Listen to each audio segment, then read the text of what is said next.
आप सभी का स्वागत है UP academy for civil services में उत्तर प्रदेश लोक सेवा आयोग की जो सबसे महत्वपूर्ण परीक्षा है यूपी पीसीएस 2023 और 24। उसके लिए मैं प्रीलिम्स के लिए खासतौर से पढ़ा रहा हूँ। क्या मध्यकालीन भारत और मध्यकालीन भारत में जितनी भी शॉर्ट ट्रिक हैं वो सब मैं बताए चल रहा हूँ। और जब आप देखेंगे ना आज की इस वीडियो को मिला दीजिए तो दिल्ली सल्तनत का पूरे सारे वीडियो का कंपाइल्ड वीडियो की लेंथ है 2 घंटे 10 मिनट मात्र।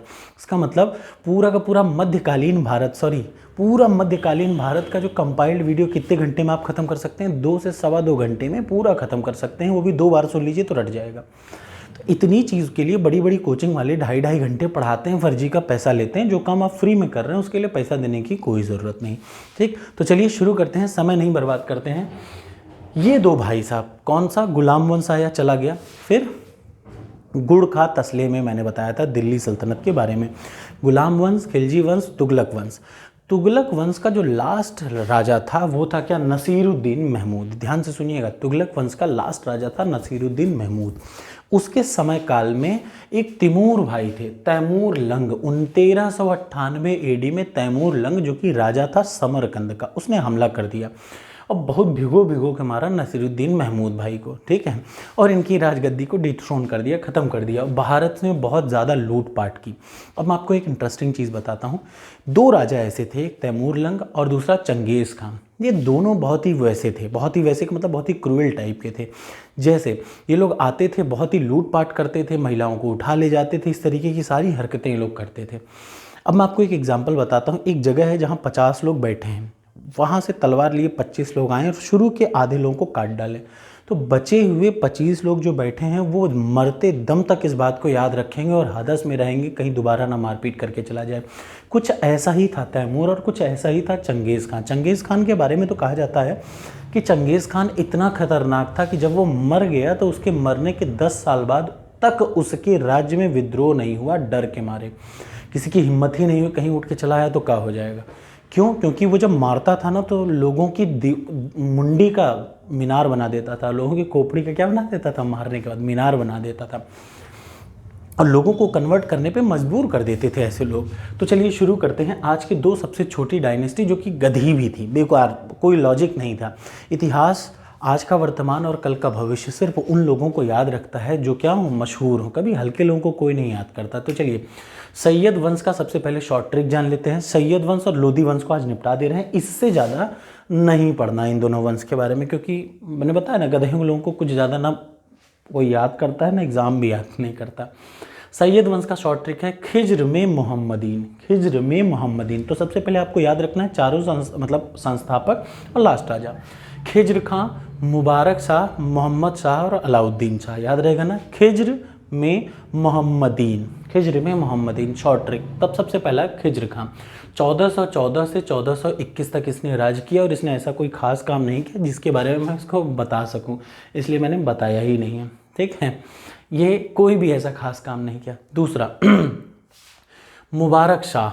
मुबारक शाह 2421 से 2451 तक था। इसके बारे में एक अच्छी बात है कि ये पहला दिल्ली का सुल्तान था जिसने हिंदुओं को दिल्ली की कोर्ट में नोबल हिंदुओं को दिल्ली की कोर्ट में अपॉइंट किया। याद रखिएगा कौन? मुबारक शाह। और इसी भाई ने मुबारकाबाद नाम का एक जगह स्थापित किया। कहाँ पे? यमुना के बगल में। अगली चीज़, इनके जस्ट बाद आए मोहम्मद शाह। मोहम्मद शाह ने एक काम किया जिसके लिए मैंने उसके बारे में कुछ लिख रखा है। मोहम्मद शाह भाई ने किसकी मदद से? बहलोल लोदी की मदद से मालवा के राजा को हरा दिया। और जब हरा दिया तो बहलोल लोदी ने चूंकि इतनी मदद की थी तो बहलोल लोदी को इनाम के रूप में पदवी दी, उपाधि दी, खाना की। तो अक्सर एग्जाम में एक बार पूछा गया है कि कौन सा ऐसा राजा था किसका, सैयद डायनेस्टी का, जिसको खाना कहा जाता है। तो किसने दिया था? याद रखिए मोहम्मद शाह ने दिया था बहलोल लोदी को। ये एक इंपॉर्टेंट है, इससे ज़्यादा इन लोगों का कोई इतिहास नहीं है। अगला और लास्ट था अलाउद्दीन शाह। अब देखिए मोहम्मद शाह की हेल्प की थी किसने? बहलोल लोदी ने। लेकिन मोहम्मद शाह के बाद जो अगला राजा है अलाउद्दीन शाह, वो बहुत ही गधा का मतलब बहुत ही क्या बोलते हैं, मरगिल्ला टाइप का राजा था। अब वो मरगिल्ला टाइप का राजा था तो उसको बहलोल लोदी ने धक्का मार के हटा दिया, डिथ्रोन कर दिया। और बहलोल लोदी ने किसकी स्थापना की? लोदी वंश की स्थापना की 1451 में। क्लियर हो गया ना? तो लोदी वंश का शॉर्ट ट्रिक है बस 2 इंपॉर्टेंट लोदी थे। सबसे पहला बहलोल लोदी और सिकंदर लोदी। बस बहलोल लोदी, सिकंदर लोदी, और जब ये दोनों खत्म हो गए तो इब्राहिम लोदी तीसरा आया। सबसे पहला बहलोल लोदी के बारे में मैं आपको बता दूं। बहलोल लोदी ने किसको हटाया था? अलाउद्दीन शाह को हटाया था। किसका दोस्त था? मोहम्मद शाह का दोस्त था। अब बहलोल लोदी कभी भी अपने गद्दी पर बैठा ही नहीं, लोगों को खुश करने के चक्कर में, और खुश का मतलब ऐसा खुश करने के चक्कर में कि देखो यार मैं तुम लोग के कितना प्यार से, मैं खुद गद्दी पे बैठता ही नहीं हूँ, इसलिए इस चक्कर में गद्दी पे बैठा ही नहीं। ये पहला ऐसा सुल्तान था। एक और बात, खिज्र खां जो था, इसके बारे में एक खास बात है, इसने कभी कोई अपने आप को टाइटल ही नहीं दिया, कोई उपाधि ही नहीं दी। ठीक है, कोई उपाधि नहीं दी, बिना उपाधि के बैठा हुआ था। ठीक है, ऐसे ही देखिए कभी भी सीट पे ही नहीं बैठे। सिकंदर लोदी की एक खास बात है, इसको शहनाई का बहुत शौक था। किसका शौक था? शहनाई एक वाद्य यंत्र है जिसका इसको बहुत शौक था।